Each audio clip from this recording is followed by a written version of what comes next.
we'll wait another minute. And then Jane, I neglected to coordinate with you. Do you want me to do just a quick welcome to everyone, and I'll turn the time as per our usual pattern? Yes, that It's would been be a great. it's been Thank a you, Ned. while though since we've done a public meeting of this type. So Yes. like you said, we're excited to be here. Been Yes. a long time in coming. So we'll wait one more minute and then we'll get started.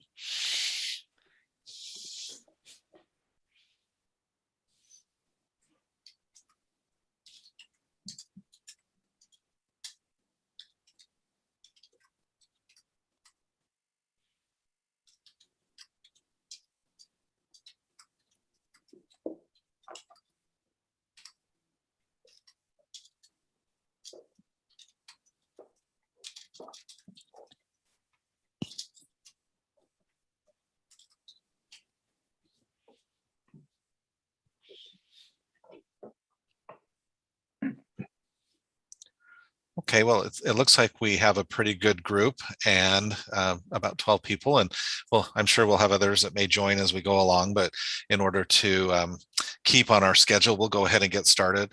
I'm Ned Thomas, the Planning Director for the City of Milpitas. I want to welcome everyone to tonight's community meeting. It's a very exciting time for us as we are moving very quickly toward completing the update to the what is now come to be known as the Milpitas Metro Specific Plan, formerly known as a Transit Area Specific Plan. Still in the same location, still transit oriented, still around that wonderful new transit, Milpitas Transit Center that it gets busier by the day. I went through there this morning as I was on my way to work, and it's just a beautiful and wonderful facility, such an asset to the community. And all of the work that has gone over more than 10 years in the development of that area to bring both BART as well as VTA light rail and our regional bus system all together in one place, in a very convenient location and very good amenity for all the residents of Milpitas and really the entire east side of the valley. So, of course, we're here tonight to talk about the update to the Transit Area Specific Plan that was adopted a number of years ago, and it was in need of a refresh. And we've been working on that for the past year with our primary consultant, Jane Lynn, who is here tonight to make our presentation. Also with her is Aaron Tao, who has been working on some of the policy document. And we also have our project manager, Kevin Riley, who has been with us for the past 2 years or so, working on this document. Also our economic development director for the city of Milpitas, Alex Andrade, and our wonderful IT department is helping us to host the meeting, as well as our equally wonderful administrative assistant, Elizabeth Medina, who helps us with all of these, our public meetings for the planning department, and brings a bright and shiny face to, oh, you got to leave your screen on, to all of these meetings. Don't run away. We appreciate her very positive attitude that she brings as a Milpitas resident. So again, welcome tonight. We're glad that you're here. We're happy to answer any questions. We will, as always, start with a presentation by our consultants, Jane Lynn, and then I think they have some questions and some interactive content for the people who are here tonight. And again, we appreciate your time. So without, I don't know, Kevin, if you want to add anything, and then we'll turn the time over, or to Alex, if you want to add anything. Don't get me started. Turn the time over to Jane for the presentation. All right, Jane, you're on. Okay, thank you all so much. Like Ned mentioned, my name is Jane Lynn. I'm with Urban Field Studio. I'm an architect and urban designer. And with me today is Aaron To with M Group. And so we're two of the team members here, and we've been working on the Milpitas Metro Specific Plan, and we're excited to show you our public draft today. I'm going to share my screen, and we'll just do a little presentation first, and then we'll have a chance to go into questions and answers after that. So what's really great is we have this hour. Our presentation should only be a small portion of this, and then we will have time to discuss further. So on our agenda, we're really what we're doing is we're introducing you to the public draft, and the full draft is on the website. And so we'll look at that in just a moment as well. But in there are many policies on several topics. This is we are covering land use and the public realm, transportation planning, economics, and finance. And then we wanted to let you know what's going on after this public draft. And of course, we'll look at our discussion. So we'll have some time for that. Just to let you know where we've been and where we're going, this is our timeline of how we've come to this point. And we started the project off right before the pandemic. We did get one in-person meeting in before we all went into Zoom world, which is where we have stayed since pretty much. And later on that year, we had completed our existing conditions. And earlier this year, we had worked on a plan framework bringing this information to City Council and Planning Commissions over several meetings over a 6-month period. And then since then, we've been really writing our little hearts out. Erin has been a monumental contributor to this, but we are doing, so now we have a draft that's ready for everyone to review. And we're doing this online open house, or this is the virtual portion by Zoom, but we have it on our website as well. There's a survey there that can be answered through November 8th. And it really is about all the different parts of the plan and for anyone who wants to give feedback if they weren't able to come today. So alongside this is the environmental impact report. That's what the EIR is. The S portion of that is that it's a subsequent EIR, and that is because we're following the TASP EIR, where this was originally a TASP update and now it is a new plan, so it's a subsequent EIR. And so far we have begun public notice of that, and we hope to have both of these completed, and the whole project completed by June 2022. So that's where we're going next. So we had a poll question, which I'm not sure if we can get the polling ready, but we were hoping to ask you how you're affiliated with Milpitas Metro. This is actually on our online survey, so I'm going to skip this because we don't actually currently have the opportunity to use our polling. So so with that awkward transition, I'm sorry about that, but Erin, I'd like to pass it over to you to just give a quick intro to the draft plan. Yes. Jane, just really quick, did you mention, is that poll going to be live though on the website when we're done with this? We were going to have the open house continue online. So if it's kind of like a preview of coming attractions. So if anyone has an interest in filling it, who's here tonight, interested in participating in the poll, they can do it online. And yes, actually, before you begin, I'm so sorry to take this off script a little bit, but I just wanted to show you the milpitasmetro.org project website. This is where our public draft is. And so if you wanted to find it, it's right at this first section. You can download the whole thing, read it, or and then the survey that Ned is referring to is just right here. And anyone who enters, gives us a response to the survey is entered to win one of 5 Visa gift cards. So we're trying to incentivize participation, and we hope that you win.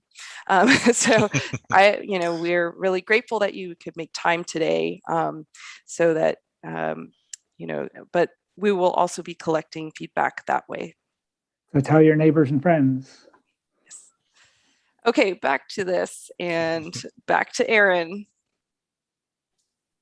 Hello. Also, I just saw in the chat that a Connie Ellis has let us know that the poll is available when you leave the meeting. Just so that we keep everything streamlined, I think we're going to ask everybody to forget the poll that comes up at this meeting and just try to get your answers into the survey that we have on our website instead, if possible. Okay, but onward with the presentation. So getting into the draft plan. So what what this effort is about is we are updating the transit area specific plan. You can see here, these are some of our cover photos of the new chapters that are in it. The new Milpitas Metro specific plan has 6 chapters, broadly covering some land use policies and public space, as well as new building design standards. We also look into some new transportation and mobility strategies, and then also looking at some of the new infrastructure that may be needed, and then how to actually implement the plan. So the vision of Milpitas Metro covers, it's broadly looking at how are we going to create a more complete neighborhood in this area. And to create a more complete neighborhood, there's a couple of key points that the policies and the strategies in the plan addresses. So first of all is expanding some of the neighborhood services and the variety of retail, preserving space for jobs near transit, so making sure we have enough employment spaces, and then also providing both market rate and affordable housing. Some of the other pieces of the vision is just generally creating better connections for walking and biking, creating more open space, and then enhancing the sense of place and identity of the area. So people know when you talk about Milpitas Metro, people will have a sense of what you're talking about. This can be achieved through some wayfinding and then also public art. So getting into some of the land use and density strategies, Milpitas Metro is divided broadly into 5 sub-districts, which you can see on the left-hand side. It's pretty similar to what was in the task, but some of the boundaries have been expanded. 2 of the sub-districts that the plan really focuses on is the Great Mall sub-district and the Innovation District. I'm going to get into a little more about the policies on those a little later on, but generally Great Mall was left alone in the task, but this plan really looks at some of the potential and the possibilities for future development there. For Innovation District, we're looking at expanding the boundaries towards Highway 680, and the Innovation District is really envisioned to be sort of an employment hub of preserving job space near transit.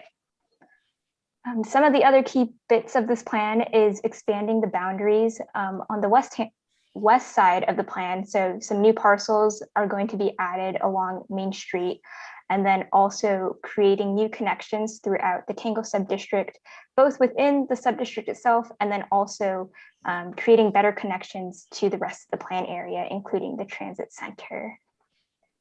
On the right-hand side, we have our new land use map, which includes some new zoning uses. In particular, this new land use map allows for more housing and more mixed use development. And then you'll see those sort of aqua colored blocks in the Innovation District and the Great Mall. And those are zoning uses that are reserving space for office and other employment uses. So we went to City Council earlier this year to get their feedback on some of our preliminary land use and density ideas. And what we heard from them is that they're very supportive of providing mixed use, so combining residential and commercial, retail and office uses, and to also increase density in this area. I think one key takeaway is that the density needs to go somewhere, and it makes the most sense to keep it here where it's close to transit, where we have regional connections, and it's just generally connected to the rest of the region. So one of the subdistricts that I was talking about was the Great Mall. The Great Mall subdistrict, it includes both the Great Mall site, but then also some of the surrounding properties. There's a lot of possibility for what could happen here over the next 20 years. And the plan is intended to provide flexibility and look at what could go here, but not necessarily dictate what exactly needs to be here, what exactly it's going to look like. So a lot of the policies around the Great Mall is planning for potential, but not necessarily dictating what exactly is coming. And then down here at the bottom right, you'll see those 3 illustrative plans. This is showing some of the possibilities of what could happen. So on the far left, that would be, for example, if only the surface parking lots developed. In the middle is a more transformative plan where a possibility where both the surface parking lots and then also part of the Great Mall transforms. And then in that last image, that it's a possibility of something even more transformative happening over the entire site. Generally, Great Mall, it's a great location. It's close to transit. It's close to 2 of the light rail stations, and it's one of the most connected regions, or one of the most connected areas in the entire Bay Area. Some of the other policies that we're looking at proposing for the Great Mall subdistrict is emphasizing walkability. So this is kind of dependent on how much of the Great Mall actually redevelops, but making sure that whatever goes in there is walkable for pedestrians through a well-connected street grid. Another policy is looking at making sure that we have high density mixed use that takes advantage of the proximity to transit. And then also ensuring that we're creating an open space network in the subdistrict. So that includes plazas, parks, and linear parks. Generally, all of the policies around Great Mall are just making sure that we're creating a more complete neighborhood here.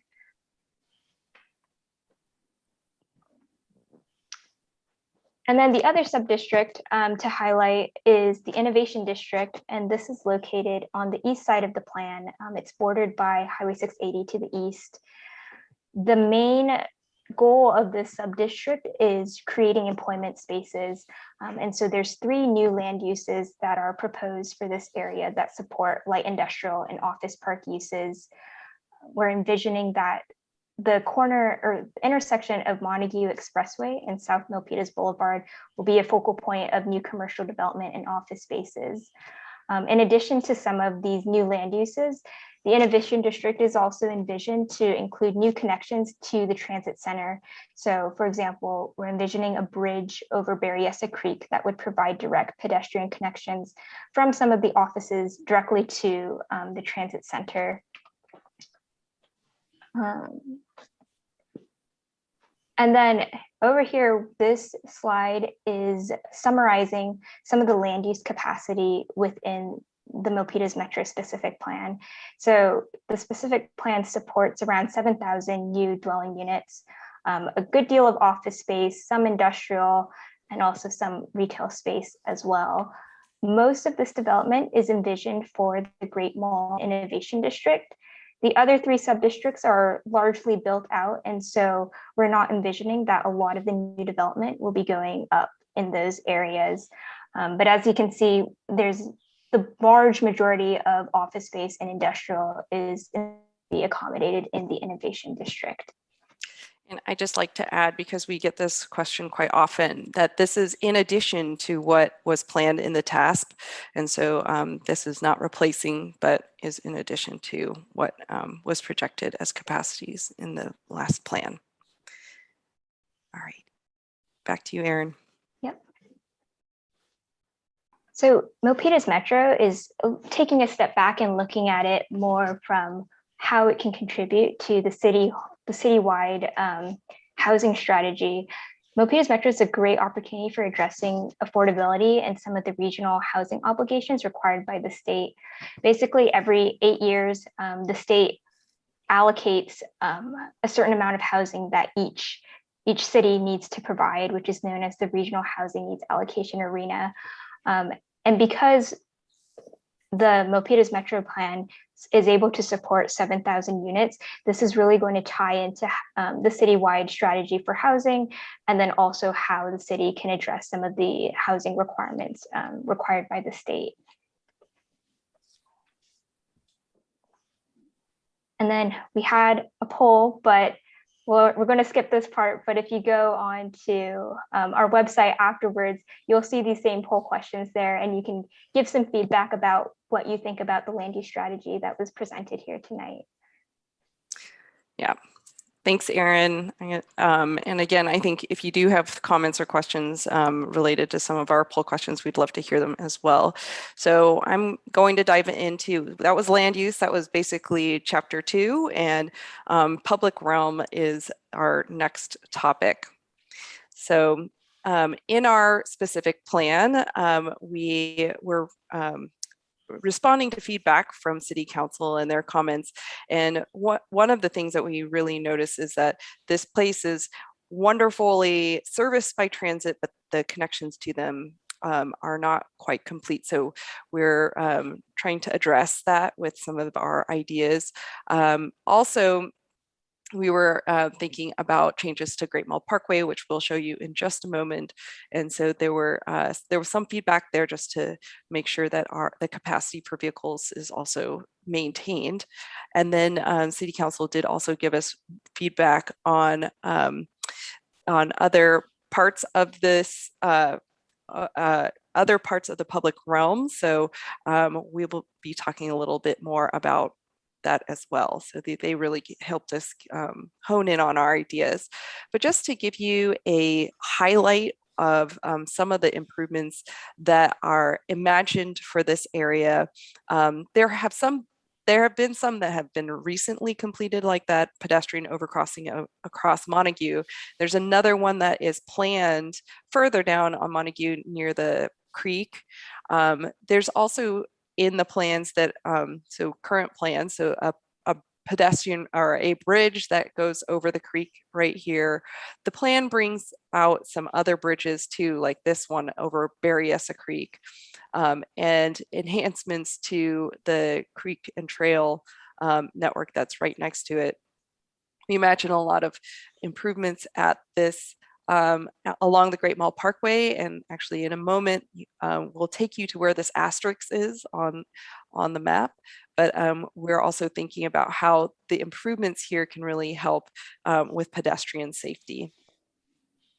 So that little asterisk puts you at this point where we really are imagining the remix of Great Mall Parkway into something that serves not just cars. It's quite a big busy street with cars, but also to make some nice protected spaces for bicycles and pedestrians, and really to extend that public realm out with a linear park and activate it with the frontages of the taller buildings on the side. We're imagining the same sort of scale as what is on the currently built on the other side. So the main thing to know here is that the lanes are narrowed so that there could be these other amenities for bicyclists and pedestrians, and we aren't losing any capacity here. So it's pretty generous right now, and so just remixing it really makes a big difference.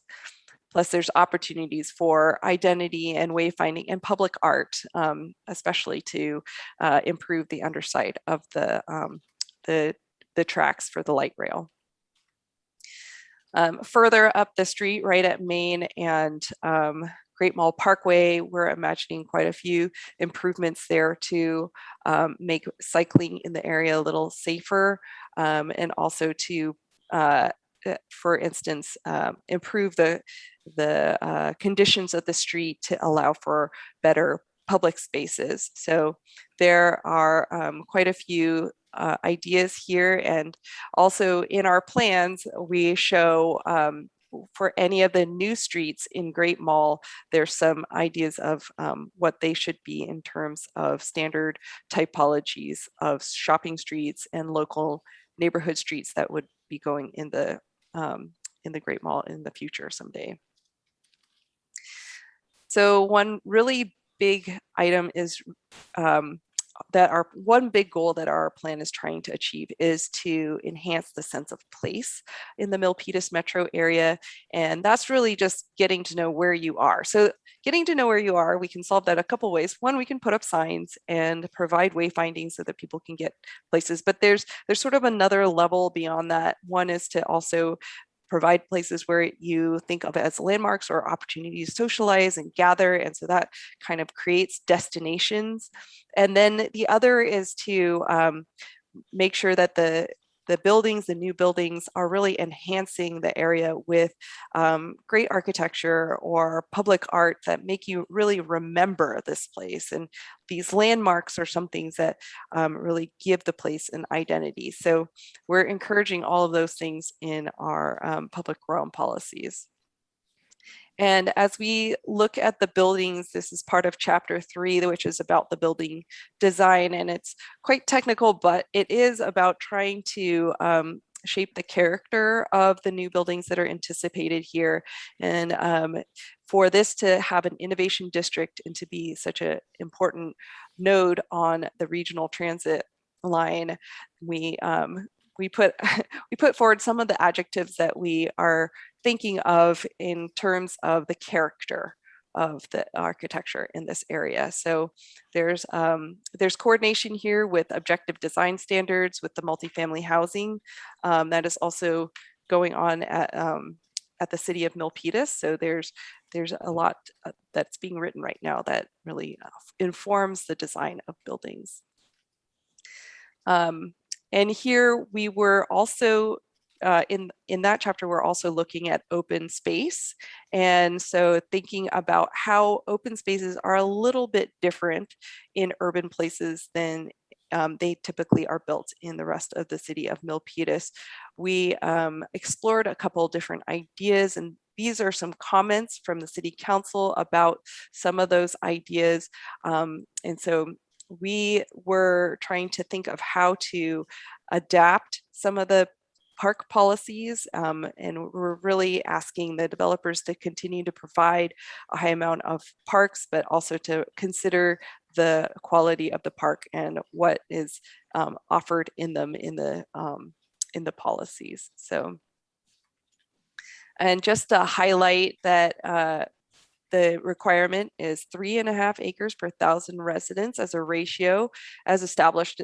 This is consistent with the general plan, and then adding a level of service rating to the public spaces. And so the on-site, the kind of open spaces that are allowed are on-site open spaces, and there's public-private partnerships. And then in the Great Mall itself, there is a minimum of 1 acre for the new park that would go there. So there are some rules in there for what is expected for new open spaces in this urban area.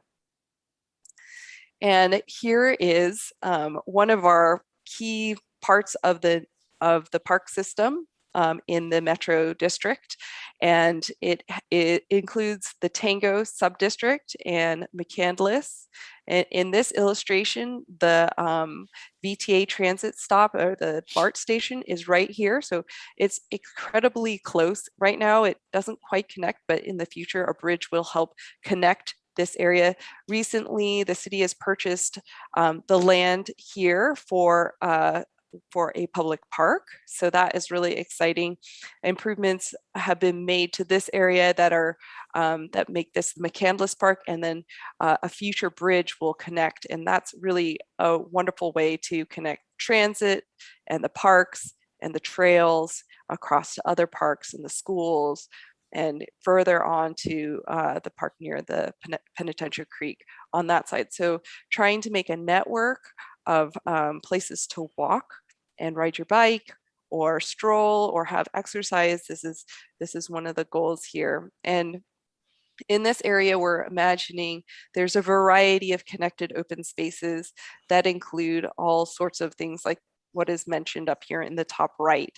So there's all kinds of different ways that open space is expressed in the Milpitas district. Here we have yet another poll question, which we don't have our poll working for right now. If you came a little later, our polling isn't quite working, but this is going to be provided on the survey that is on our website. I'm going to hand it back to Erin, who will talk about our transportation planning. Thanks, Jane. Great. So we heard from City Council, and we tried to create our transportation policies around some of the feedback we heard from them. What we heard is that City Council is very supportive of creating a multimodal approach to transportation and to create strategies that encourage pedestrian safety. And so some of the 3 key themes that arose to try to address some of these multimodal transportation issues is looking at how can we reduce vehicle miles traveled through programs that encourage reduced driving. And then also looking at parking demand creatively, looking at how we can balance some of the supply and demand around parking. And then lastly, creating strategies around emissions reductions.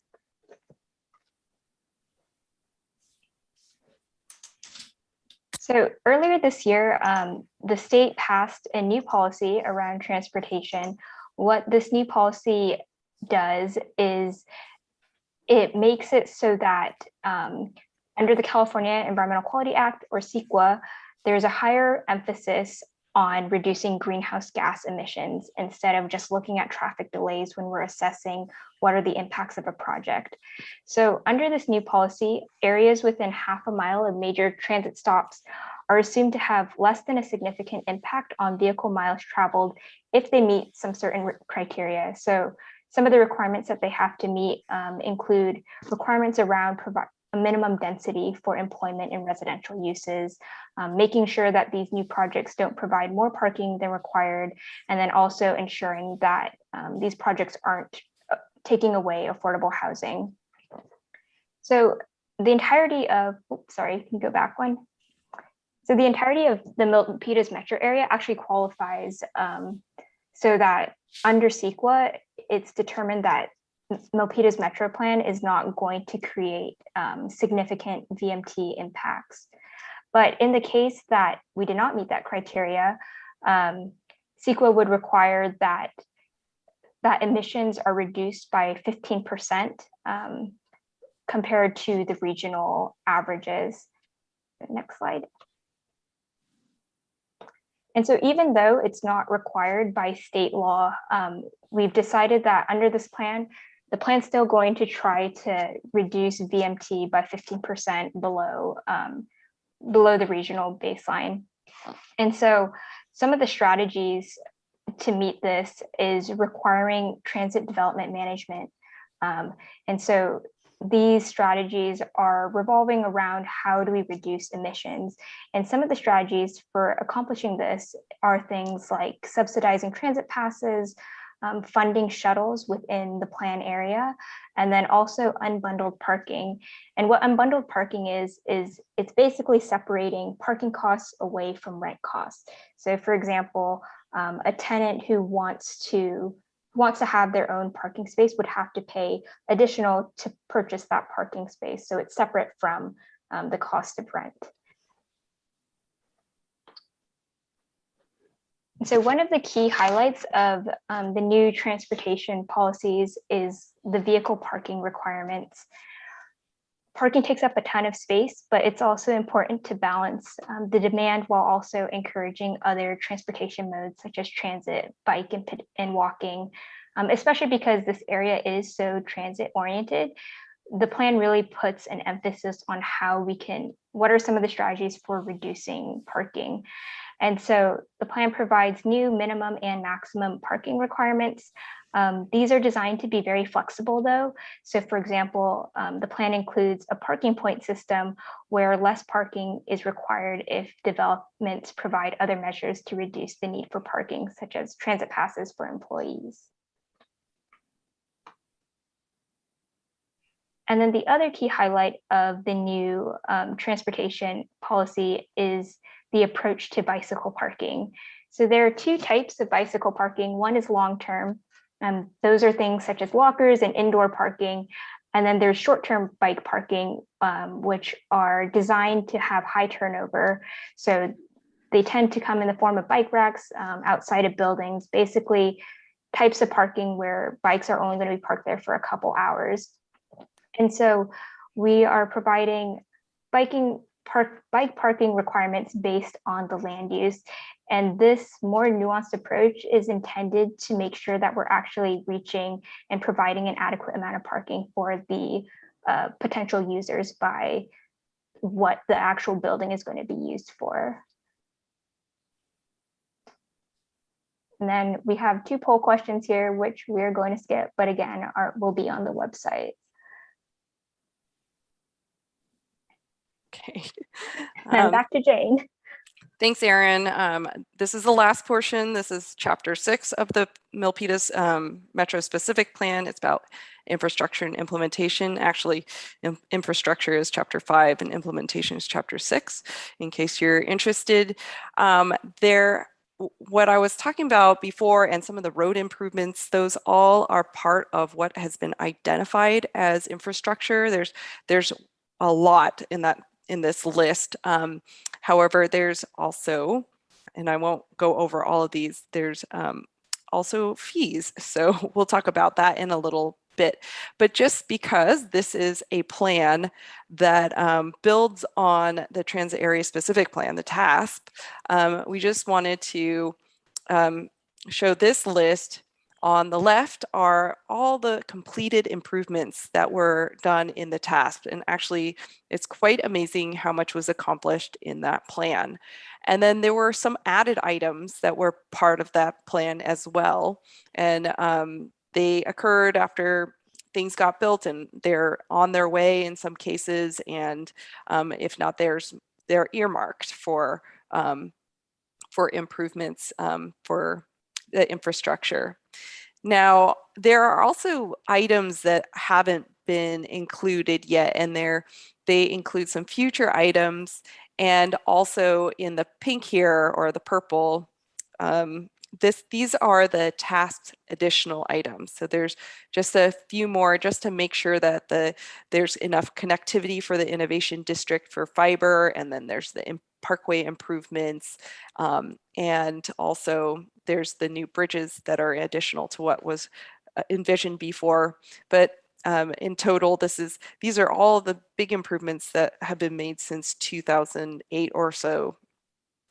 And in order to make those things happen, there was a fee set up in 2008 called the TADF, the Transit Area Development Impact Fund, or fee.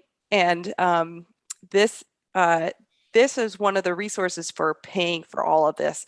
There's also other city fees, and there's also grants. Those are also, they all roll in together as far as some of the resources for paying for this. There's other tools as well. Some of these will be used as if the opportunity arises. But basically, these funds go to the basic infrastructure in the area, and also improve capital improvements in the area as well. So this is just a highlight about how it's implemented.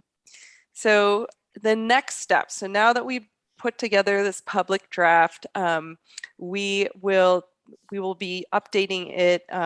We will be taking in public comment and also further comments and putting together a final draft. But part of that will also include, as we get to finalizing, it will include some other related policy updates as well for the general plan, zoning ordinance, a revision of the zoning map for our new sub-district areas and our new plan area, and also coordination with other plans in the city, such as the Midtown specific plan. So this is all the planning that is associated with the specific plan. And just to give you a sense of where we're headed, we have the draft plan today. We've gone to City Council already. We're currently having our open house meeting, which is wonderful. And we'll have our online survey that's on through November 8th at milpitasmetro.org. After we've collected all that information, we will be putting those comments into the final plan, and we'll be going to Planning Commission for their recommendation to City Council to adopt the plan. Meanwhile, as part of this process, related to this process is the drafting of the EIR that will also go to City Council and be finalized as part of the final steps of the specific plan. So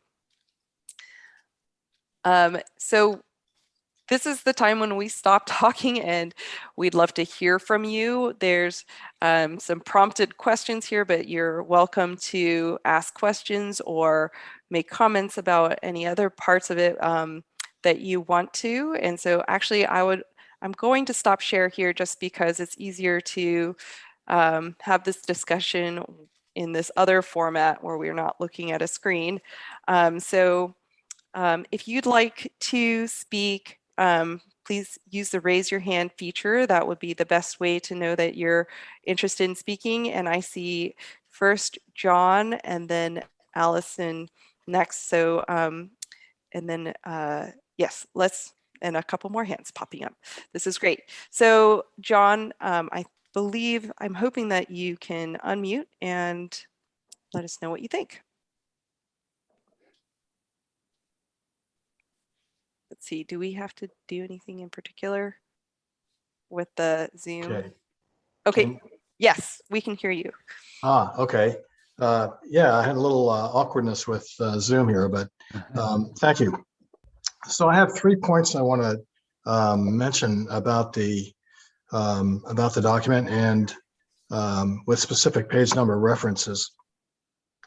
The first are just kind of the structure of the document. There are a lot of places early on that refer to the various sub-districts like Innovation, McCandless, Tango, and all of them. But the first place that any map of them appears, so you can get that perspective, is on PDF page 54 or footer page 45. And it would be helpful if that map were more prominently presented earlier and referred to for each first usage of a different sub-district name. So that's my first general comment. Second is that most of the figures are blurry, including any text that was captured. And you could look at PDF pages 49 and 51 for examples of that. And I think that's pretty self-explanatory. The single biggest concern I have about the development is that pages 47 and 48, PDF pages 47 and 48, show that there are some locations in the metro area that would have absolute height limits of 275 feet, which strikes me as extraordinarily tall and seems like it might be 25 stories or more. It makes me wonder, what is the height of the current tallest building in Milpitas, and what about safety in the building or near the building in the event of earthquakes? So if someone can address now or in the future, how that came to be decided upon as the height limit, I'd appreciate it. John, those are great questions. I'd like to try answering some of them quickly, if that's okay, and then we'll go on to the other questions. Thank you for the suggestion about the map. This is a public draft, and of course, the draft is still a draft, so that's a great suggestion. We'll move the map up.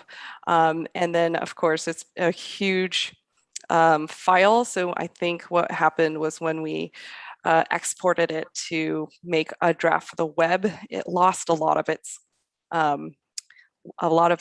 fidelity, so it got pretty blurry, but we'll check into the other examples of what you pulled out there. Okay.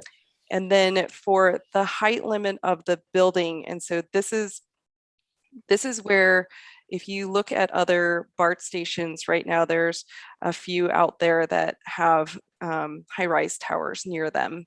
And the potential for this is completely market driven, but the opportunity to have this being one of the most regional transit stations have a potential for a tower next to it is actually, it can make sense. And as far as the structural portion of that, there are a lot of building codes that are out there that really speak to that. I want to know if Ned or Kevin would like to respond in any way to the big concern. My thought was the same as yours, Jane, that it's completely market driven. A lot of this plan at this stage is creating potential for development or creating an envelope for development to occur. So it, some of the numbers look rather large for even the potential for development of either residential units or commercial development, or even office space for that matter. But we what we don't want to do is box ourselves in to have too small of a capacity. We want to be sure that we create enough capacity for whatever development that the market may bring. Kevin, anything else specific to heights? Even it's a really good comment. Yeah, I'll just say that the metro area is just one specific place within Milpitas, and it really is focused on trying to get the most out of it around a BART station. We have housing and jobs and the services all put together kind of in one 500-acre area. And, those heights are not new to other places in the state and throughout the country and the world.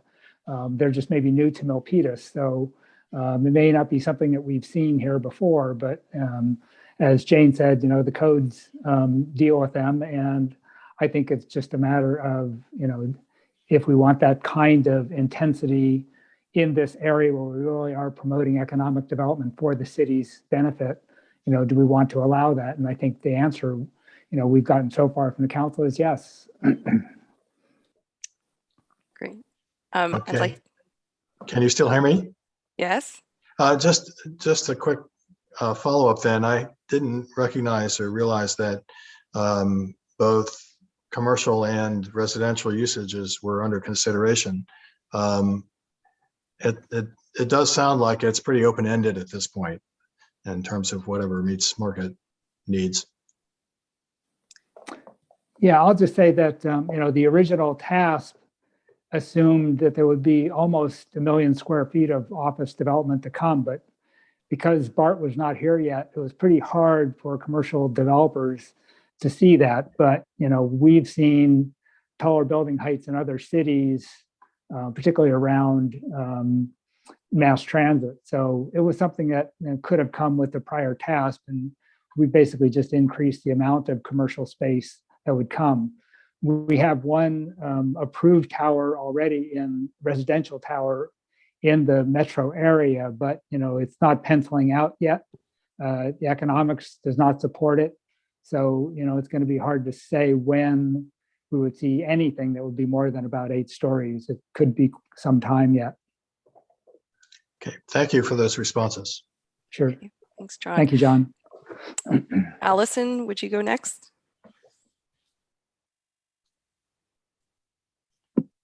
Thank you. Good evening. So I'm really excited to see both the connectivity that you're looking at, the open spaces, and the improvements for pedestrian and bicycle transportation, I guess, for lack of a better word. My husband used to commute over from, we live near the high school, commute over to a job off of Trade Zone in San Jose. And that last part through from the Great Mall over to Trade Zone was the worst part of his commute when he was going by bicycle. When he was going by bicycle, didn't feel very safe. And so I also know that there's some other issues with connectivity with the new housing that's going in on Sango Court and connecting it over to the high school and the elementary school and having that creek trail completed. The pictures that you showed also of creating sense of space, sense of place are also really exciting. I do have a concern about parking, and I know Milpitas has a history of concerns about parking, and I'm going to frame it a little differently. I am very concerned about climate change and was shocked when I first moved to California how car-centric things were. It was very difficult to take a bus anywhere from where I was living when I first lived in Southern California and was working in another city. Was greatly pleased when they built a new train station in Irvine, and I was able to take a train to work in Santa Ana. But so I applaud the attempt at reducing the need for reliance on cars and improving pedestrian and bicycle access and safety. However, I've heard that there is a concern amongst folks that when we, forget the word you used, unbundle parking from housing, and people have to pay extra, that increases the cost of rent for everyone who needs a car.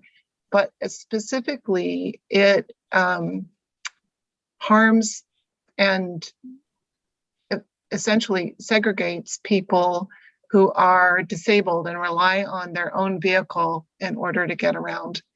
And so I was wondering if there's some way to guarantee that for folks who are disabled, that they either have a subsidy or the fee would be waived for parking, and to ensure that they would be able to live and to live in the places that will be built, that where parking generally is limited.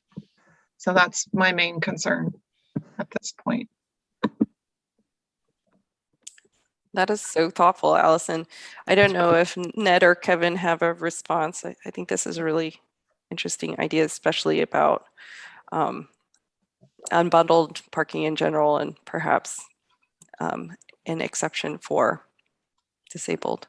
Yeah, I'll let Ned jump in, but just quickly, I think the unbundled parking it's not new, but a lot of cities haven't tried it yet, and this might be the first venture for the city of Milpitas. But it has its positive parts, and there's a lot of it that hasn't really been tested. And I think this idea of how you deal with either people with handicaps or other unique circumstances still has to be thought through. So I think that's an important thing for us to do with this plan. Her other point of connectivity, I think that's just a really important part of this plan. The idea that 24/7 you should be able to get around this area. The creek trails, the bike trails we do, the walking places, all of that is not just about getting people to the job, from their jobs to BART, or from their homes to BART. It's about people getting around. So on a Saturday morning, you should be able to get on a bike with your kids and be able to ride around and go to great places within the area close by. So connectivity is really important. Can you hear me still? Yes. Yes.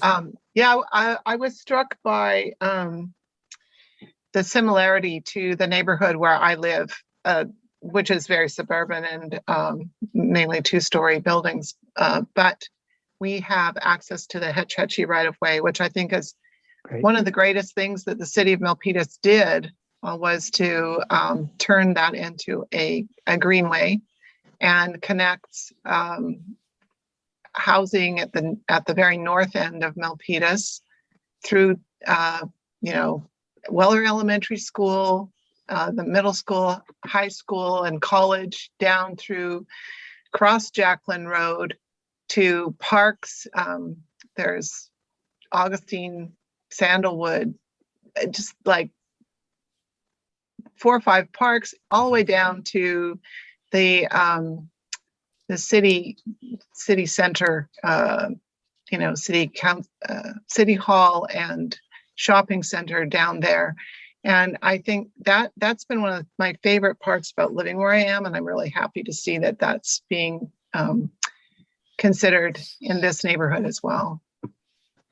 Allison, Yeah. great, thank you. Those are good points. And I ride every day on my bike, and what I realize sometimes is that we as cyclists tend to wave to each other because there are so few of us. It's just kind of a thing that you do. And someday we'll get to the point where there are enough bikes that you don't even notice. You don't wave to every car you pass. So when we get to that point where you don't even wave to somebody because they're just so common, we'll really have gotten somewhere. And Allison, I want to back you up on the Hetch Hetchy Trail. I was not in Milpitas very long when I realized that trail went all the way through the city, and I said, well, "What is this?" Most cities would, I think, all cities would love to have that type of amenity running through, most of the city and connecting in a park with a trail. So yeah, it's a great one of the great assets, I would say, of Milpitas. And with regard to unbundled parking, I think it's just one of several options for TDM, one of several TDM measures in this area. And I think you make a good point about for those who want parking and maybe for a variety of reasons, it does make their rent a little more expensive. I think we're looking at the flip side of that, where we're in a transit area and as an incentive to use transit, it makes those who don't need parking, it makes their rent a lot cheaper. And so it's really a financial and economic incentive to get people who are riding transit to live in the area. Just one of many tools in the toolbox for attracting people to the area for a variety of reasons. That's a good point about it making rent cheaper for those that don't need to use a car. But my concern is really for those that don't have a choice. Yeah, I think that's a really good point. And so we certainly wouldn't want to, I think equity is always nowadays is always on our minds as planners. And so it's a really good comment that we can incorporate possibly into the policies in the plan. Thank you. All right, thanks, Allison. Ravish Kumar, I hope I'm saying your name right. Would you like to speak next? Thank you very much, Jane. I wanted to thank the respective committee as well as with regards to the updates that is being made to the task plan. I think one thing I wanted to draw an analogy over here when there are when there is an amalgamation of multiple things that is to be done and that is to be included in the master plan, the task plan. What needs to be made sure is that the granularity of the work that is being done and the detailing work that is required to be done, that becomes very important, because when we cover the bigger part, we wanted to make sure that we do that brick by brick, dollar by dollar, step by step, and as well as we take care of the things that is required to accomplish as a part of a plan. Now, few things I wanted to mention out is, from a science, innovation, technology, and a space perspective, when we are updating the master plan, what needs to be done is that what is required is that the entire city, the infrastructure of the city is built upon the technology where there are roads, where there are streets, they have a different polling system where they mount the different devices of a different vendors and organizations. So it needs to be made sure that now, as the task plan is getting updated, what is the most important thing is to ensure that whether the telecommunication, the electrical wires, the telecommunication equipments, the telecommunication satellites, where and how they are going to be placed, what is going to be the design specification that is to be placed in the commercialized versus the residential area. I wanted to mention about the 5G plan that is being brought up by the T-Mobile now to the city of Milpitas. So it is important that the task plan is being collaborated with the Science, Innovation, Technology Commission, and as well to ensure that how this pollings are going to be placed, how that is affecting the different buildings, the next generation of an infrastructure, whether the polling is required or not, how the electrical polling are going to be placed, where the electrical polling are going to be placed. I wanted to give an example of a city of Beverly Hills. In the city of Beverly Hills, the one part where the entire street, where the pollings are being made, where the electrical wires and the telecommunication wires are being built upon one side of the road on the poles. And on the second side, as soon as you enter from the west hill to the city of Beverly Hills, the entire polling infrastructure takes the stance of underground wiring. It's 19 hours. So what is required to be made sure is that if the infrastructure is being built, how the infrastructure is going to be, next generation of infrastructure is going to be built, whether that is going to be the underground or whether that is going to be polling. And if there is any area where there is an uphill or a downhill, or there is a park, or there is a different set of a bridging or landscaping is going to be involved, then how is that is going to be built upon? Next is the set of a prevention of a surveillance system. Nowadays, many surveillance systems are being used by the law enforcement agency, the fire department, what needs to be ensured is that where the fire department requires the emergency evacuation points that is to be placed within the city, to ensure that the fire marshal laws are being implemented adequately within the commercialized and the residential area, and there is a specific provision that is being made along with that, as well as in case at any particular given point of time, if infrastructure needs to be scaled upon, or it is required to be changed upon, or there are any amendments that is to be made, we keep that part of that level of granularity in that as well. I'm also saying that Jane, in the prior meetings, Jane has covered a lot many aspects with regards to the open space preserve and how the open space could be utilized, and what could be the next generation of task plan is going to be. However, when such infrastructure is being built upon, I'm also saying that the technology is also being taken into the consideration, and such ordinances and laws are being implemented accordingly as well.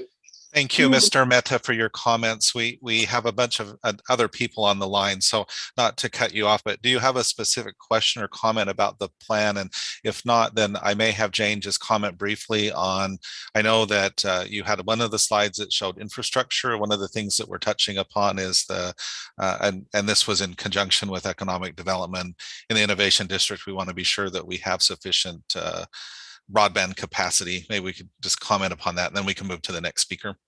I thought your points were really good. We will do our best to make sure that the utilities and infrastructure that supports the Innovation District and this whole area in future, in their future use of technology is considered.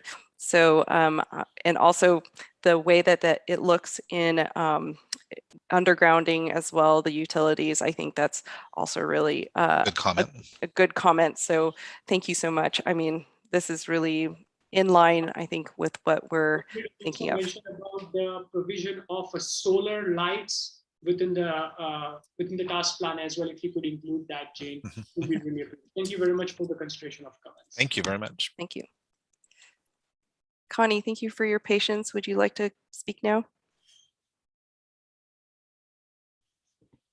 I am probably going to comment completely off of what everybody else is talking about. I've lived in this area for over 28 years, and I've grown up in Mountain View and have seen what has happened in Mountain View. One of the nicer things about Milpitas is that there was always the at-home atmosphere, to the detriment and to the benefit of Milpitas over the years.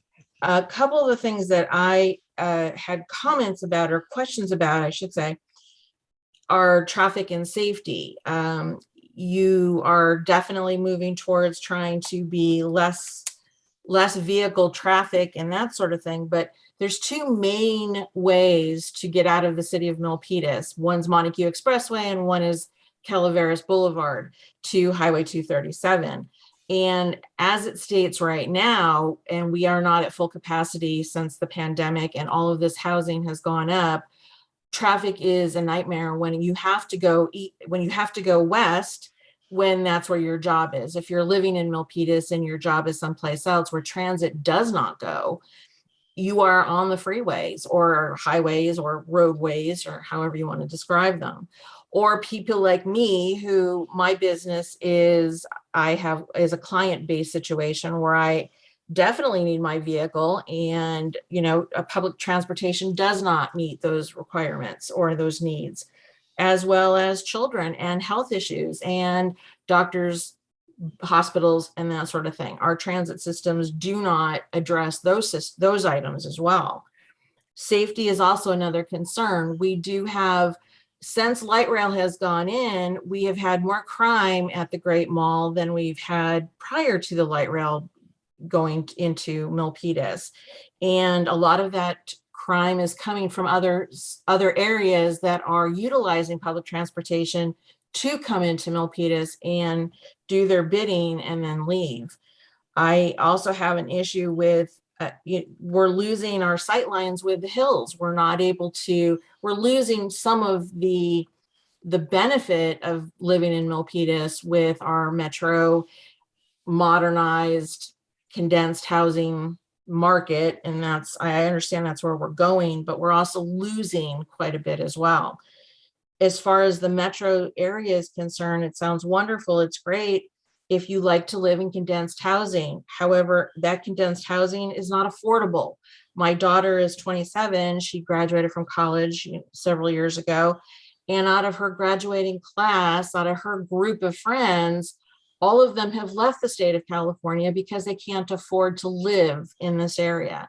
We're not doing anything to help that generation put down roots in Milpitas. And that's a concern. Companies coming back into Milpitas. We've lost several companies in Milpitas over the last 20 years because it's not user-friendly to business. Yet you're stating that you're betting on the fact that this multifunction usage is going to bring in all this new office building, are going to bring in jobs into Milpitas, which has been one of the biggest hindrance of Milpitas, is we have been a bedroom community for so very long. So those are my concerns. My concerns are we're not going to be able to have the mom and pop small restaurants, small stores, because it's going to be cost prohibitive. And what are we going to do then? Just have brand name stores occupy these retail spaces? Those are my concerns. I just feel that we're not addressing how to keep our 20-somethings to stay here because their jobs aren't going to be here and they can't afford to live here. Connie, I just want to acknowledge that your concerns are real and they're regional concerns as well. I mean, I grew up in the Bay Area in the South Bay and went to high school there. And so seeing my friends leave it's a real thing. It's not great.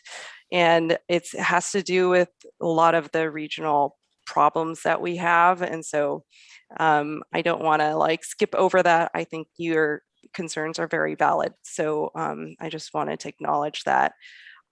You did bring up some really great points about transit not being a very complete replacement for our very connected car network.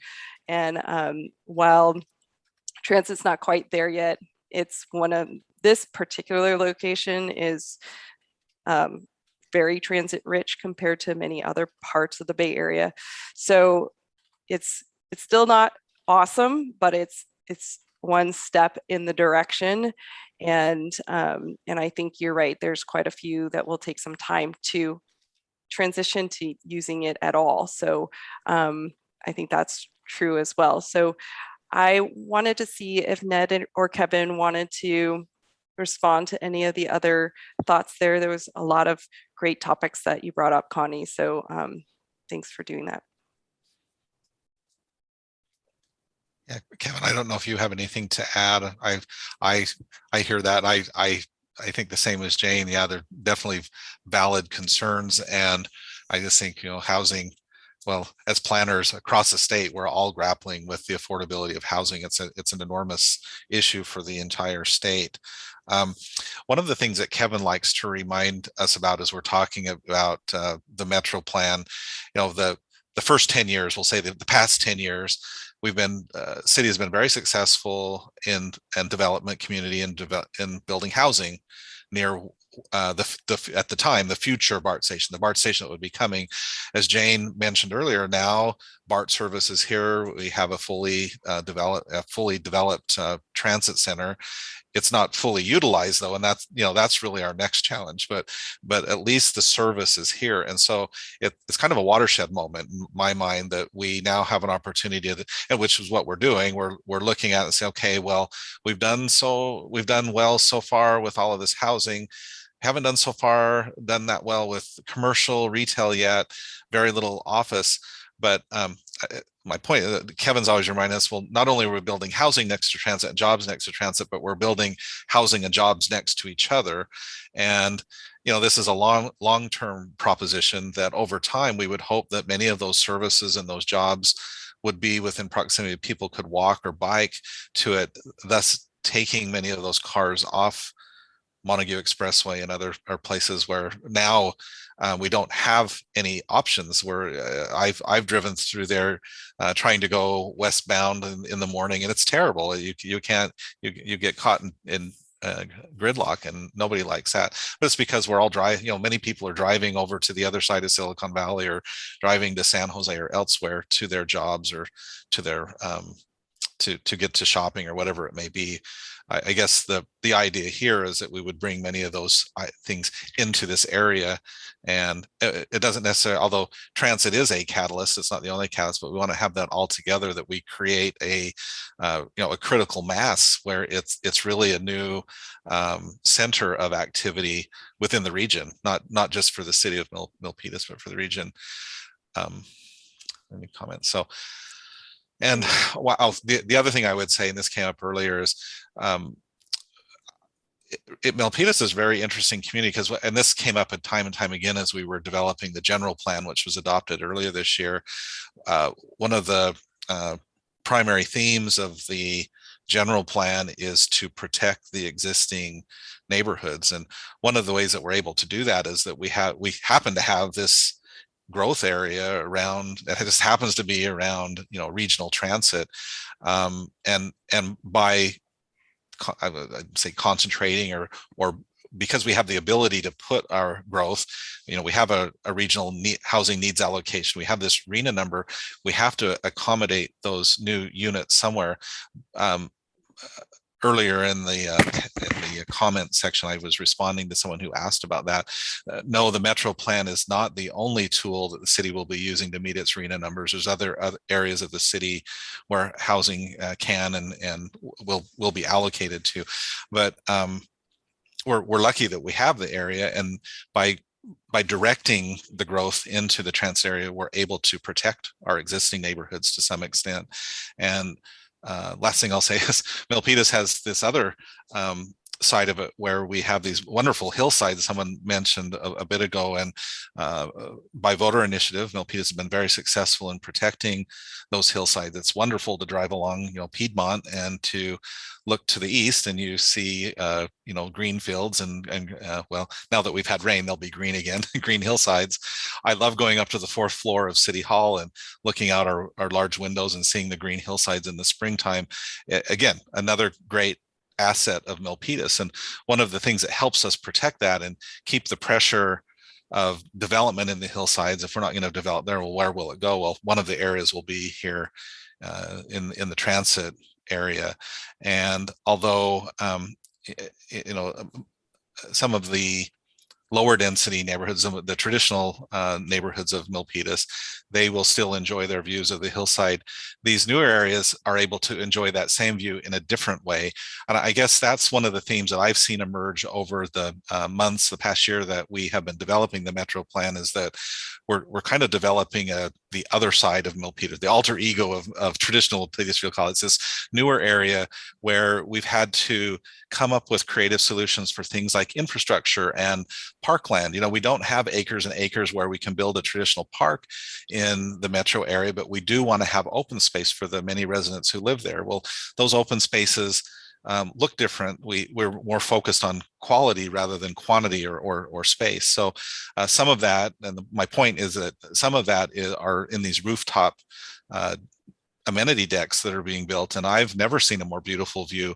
I think it's one of the great selling points of those buildings in the metro area, that they have just the most spectacular view. And because we're close to those protected hillsides, you won't get that type of amenity anywhere else in Silicon Valley, to my knowledge. So it's a great selling point for the new development that's occurring in Milpitas. Again, you may not agree with that, but it's just a different way of looking at how we enjoy the view of the hillsides. I think we have time for just the last comments, and then I realized we did say it would go to 7, so we appreciate everyone who's able to stay. I'm gonna call on Barbara next, and then if we have just a moment for Ovish Kumar, unless you meant to unraise your hand. So Barbara, will you go, please?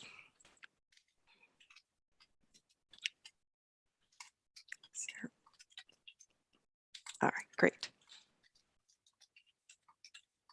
I've been involved in listening to this since the beginning. And I really like the plan and the fact that you're going to have some open space and you're going to beautify what is already there in the metro area, especially where the transit comes through on the raised rail. It's pretty ugly right now. I'm really looking forward to that. But I'm also concerned because I know many people that have already begun to live in that area, and there seems to be a security problem within each one of the huge apartment buildings and the area in general. It attracts, like Connie said, people from outside our city. And it doesn't seem that each one of these apartments or condos or whatever you're calling them, there is a concerted, coordinated effort to have a secure area throughout that whole metro plan. And I think that we as a city should take the lead and try to get all the folks that are building in that area to work together to make it safer. I don't know if there's a plan to have cameras that can track what's going on. I don't know if people are against that or for that, but there is a security issue already. If you want people to bike and walk, you've got to have it lit, you've got to have it secure, you got to make it feel safe. I feel safe in the area where I live now, but even during COVID, it seems to have gotten a little bit more unsecure. We have police telling us, don't walk alone. If you're over a certain age, have a buddy with you. Don't stop if somebody stops.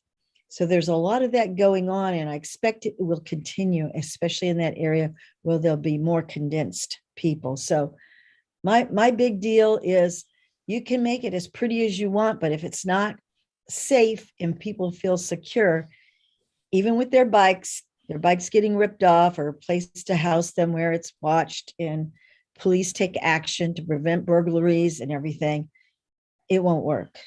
And so I'm concerned about that. I'm highly concerned about it.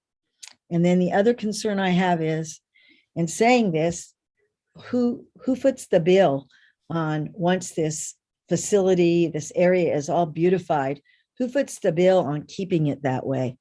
The people that own the individual properties, hopefully they have standards that they have to live up to with landscaping and garbage and trash and all the things that are happening now.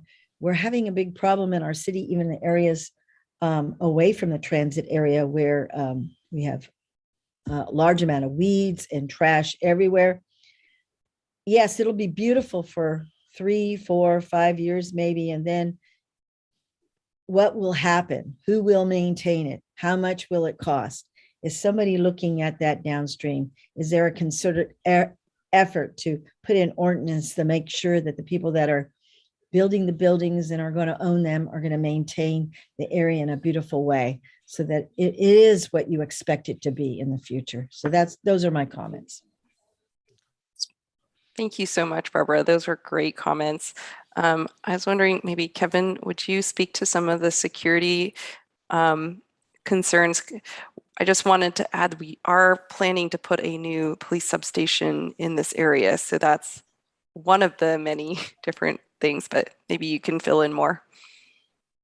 You're on mute. Kevin, you're on mute. Thank you.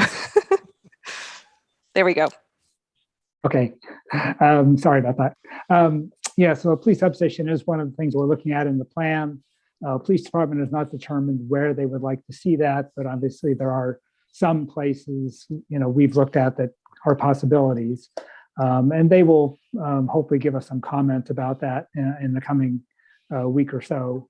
But anyway, that's just something we'll be working on. In terms of cameras, things like that, other security measures, there are two sides to the camera issue and not everyone agrees on what we should do. But all of those other things, for security, making sure that things are well built and, we plan for security, we have proper lighting, all of those things are really important. The trails, we do want, those to be able to be used for people coming home, even at 6 o'clock on a weeknight. In the wintertime, it's dark out, and we want to make sure those trails are usable. So all of that stuff does need to be thought through. So we want to make sure that It's that in the those things plan. are handled. It's in the plan. We want to make sure those things are handled well. In terms of maintenance of property, City of Milpitas, like other cities, already has regulations on the books about maintaining your property. Sometimes it becomes a difficult code enforcement issue, but for many people, the idea of owning the property and keeping a good investment means that they will keep those properties up, and it's the ones that maybe don't work at that we need to go after and make sure that it happens. And as far as the public spaces go, there is a tax increment called the Community Facilities District that does collect tax revenues, through the tax roll. That is a funding mechanism for maintenance of streets and parks and that sort of thing. So on the public side, there is funding that is made available by the very developments that come into the area. So I hope that answers those questions. And I was going to add the urban design perspective. Some of this, we refer to it as passive surveillance. So the way that you design a building and even the interiors of the building so that you have planners like and urban designers like talk about eyes on the park and eyes on the street, in this case, eyes on the trail, so that and what we're talking about when we use those terms is that the interiors of the buildings themselves are built with windows and balconies that face onto the public spaces, so that not only can the people who live in there, and it's kind of like shared landscape, they look out onto this beautiful park, but as they do that, it makes the park safer because people and the trail and others, because the people who are using those know that there are residents there with eyes on that facility.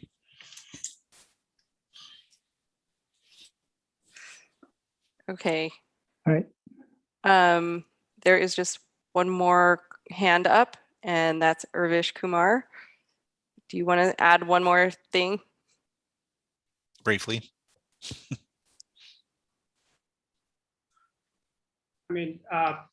Just wanted to mention to Jane about an architect understands its own vision more than anybody else. So I'm certain that most of that spec that you wanted to cover, but you also wanted to make sure that it is being planned and developed accordingly as well.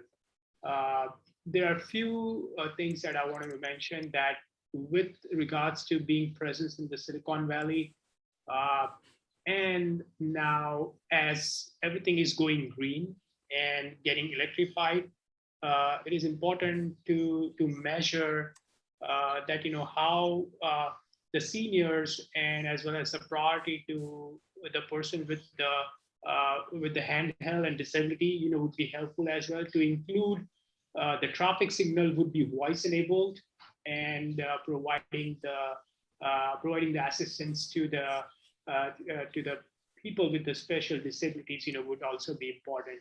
So just to add those from a technology perspective as well, and also to ensure that about the point of autonomous vehicles presence within the Silicon Valley as well. So thank you very much. Good points. Thank you so much. Great comments about technology, and we'll try to see where those can be addressed. I think there's a lot to agree with there. Well, we've come to the end of our session, and we really appreciate your time. Thank you so much for being here and for participating in this community meeting. We hope that you'll go to milpitasmetro.org to put your thoughts into the survey, and we hope that you enter your email so that you can win one of those gift cards. And I hope that you tell some of your friends who weren't able to make it today.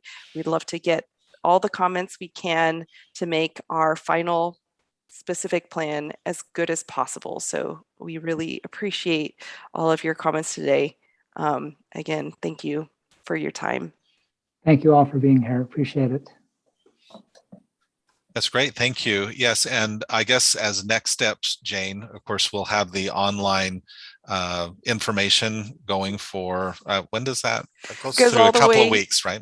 Yeah, November it goes till November 8th. It's currently already on milpitasmetro.org. So you can go to it directly now and you can answer the survey. You can read the specific plan, and we look forward to any of your comments before November 8th. Right. And for go anyone, ahead. if you just type in Milpitas Metro in your search box, you should be able to come up either with the milpitasmetro.org site or the city site and be able to get to milpitasmetro.org. And just a bigger picture. So at the moment, our other consultants are currently working on the environmental review document which is required under the California Environmental Quality Act. I believe Jane started there with her presentation tonight, talking about the SEIR, the Supplemental Environmental Impact Report. That is being prepared now. That's the required document under California state law, where we do full analysis on potential impacts to traffic, air quality, noise, and other topics. That's underway. So this is a draft plan. We're receiving all the comments, and eventually, the date is not yet set, but it'll be sometime after the first of the new year when we go back to. I believe our next meeting will be with the Planning Commission, where we share the draft document with them. At that time, the draft environmental impact report will be ready as well. And then at some point, we'll be taking it back to the council for adoption. So I bring that up only to let you know that there are many additional opportunities to provide comment on this document.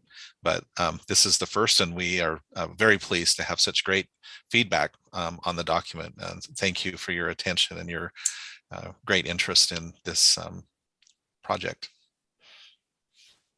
And I would be remiss. I've told myself I'm going to remember to always bring this up in a public meeting.